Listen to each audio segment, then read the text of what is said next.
Sabir Skula iz magleskog naselja Vehabović je demobilizirani borac, ali bez ikakvih prava, jer je u vrijeme kada se priključio armiji Bosne i Hercegovine imao samo 14 godina.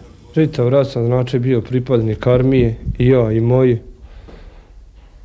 Deveralo je se, išlo je se po linijama, išlo se u akcije, oslobađalo se, kako je ko naređivo, tako je se i radilo. Nije poslije rata imao vremena za školovanje, jer je nastavio borbu za preživljavanje. Radio sam, kako kod me zovne na dnevnice, išao u šumu, sjekao šumu, prodavao.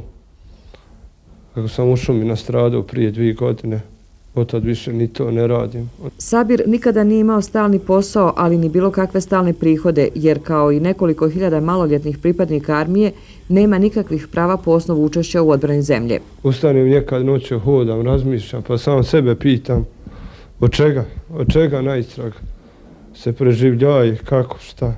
Ne mogu sam sebi na to pitanje da odgovorim. Prije 10 dana, evo onda sam od čovjeka digao vreću brašna, ne znam ni kad će ili platiti. U prizemlju porodične kuće u jednoj prostoriji bez vode Sabir sa trudnom suprugom i 2 kćerkicama dočekuje i ovu zimu.